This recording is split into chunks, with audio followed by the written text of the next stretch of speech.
Here we go, guys. We're going to talk about how to make some great bread. It's real easy. There's been a lot of complex things about bread. People always make it into a big ordeal sometimes, but with our basic dough, we have 19-ounce dough balls. We're going to show you guys how to roll up a simple bread. The first thing you got to do is after you make your dough balls, you let them rise. We're just going to take those dough balls out. We're going to take them out. They're really nice and soft. You can see that they're pliable. They've risen. They've been made. And now we're going to put them in just a little bit of flour so it doesn't stick on the table.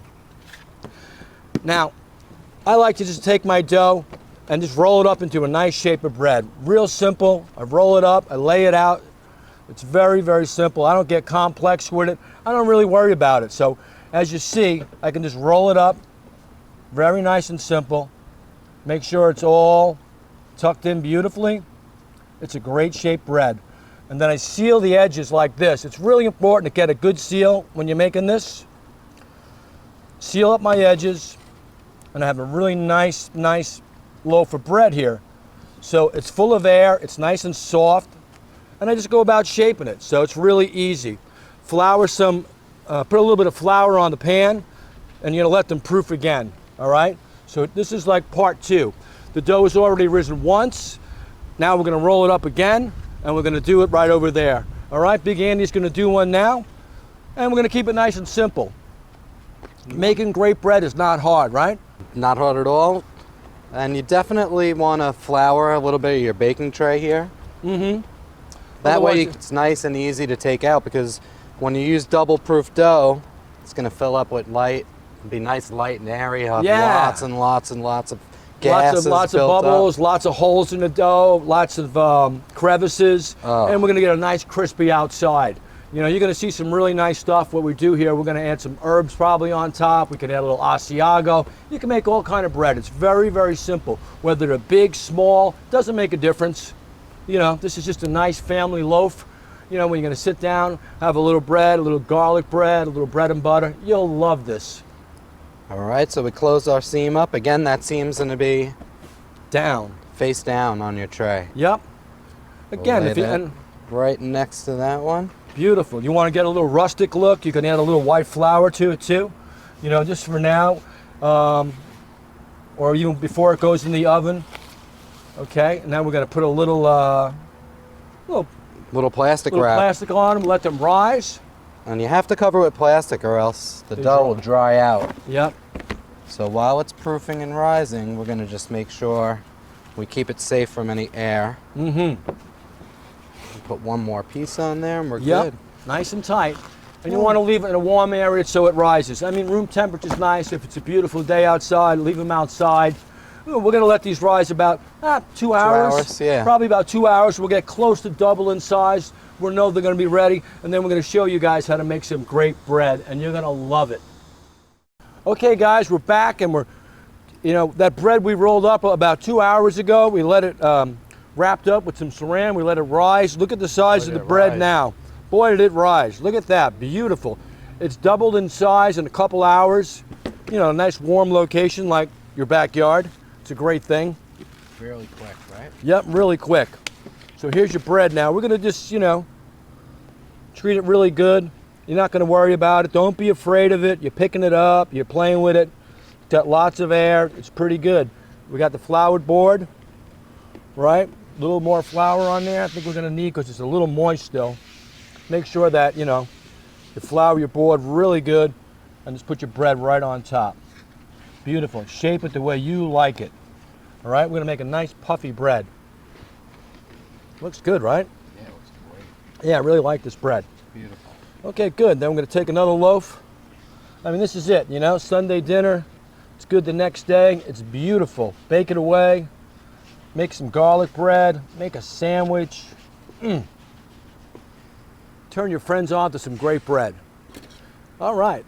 See that? And then what we're going to do is we're going to put a little cut down the center for one, and we're going to cut them on a bias for the other. Either way, it works. You're just going to run your knife down there.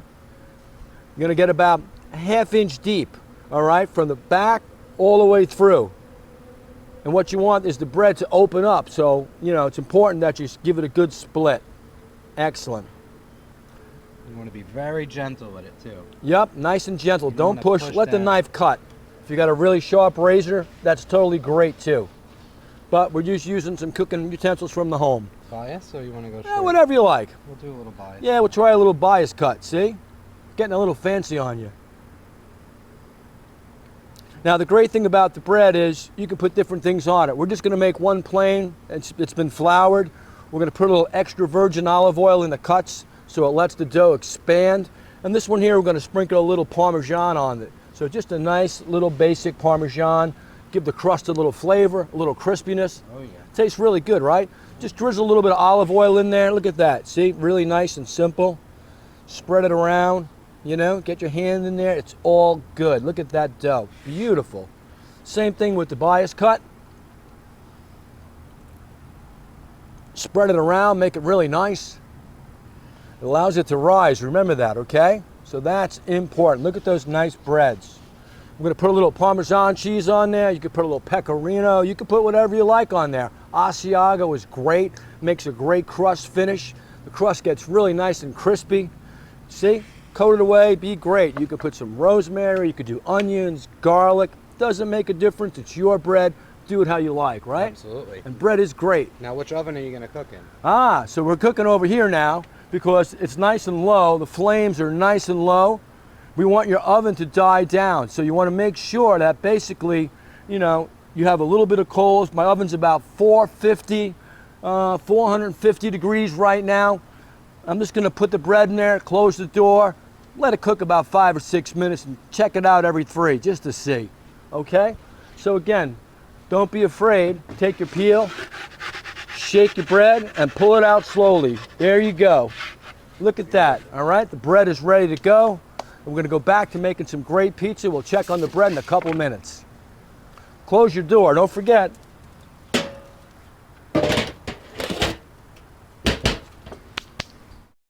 All right, so our bread's been cooking for about 6 or 7 minutes, 450 degrees.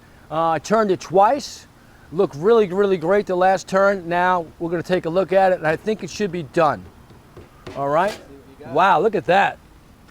That bread looks really dynamite. Wow. Check out that. Beautiful. Look at that nice loaf, guys. Your family will be proud of you. Real easy. You know, you give it a nice tap, you know it's done. You check the bottom, you got nice color. It feels like a football. Nice and hollow, you hear that? Beautiful. And that's the one with the cuts on the bias, really dynamite. And check this one out. Here's the Parmesan bread, look at that one. Just a beautiful piece of bread. Everyone will be impressed with that. I mean, we might as well fire up the good life. Live your life, make great breads, enjoy everything you do. Great job on the dough. Beautiful. Beautiful, right? Very nice. Fantastic.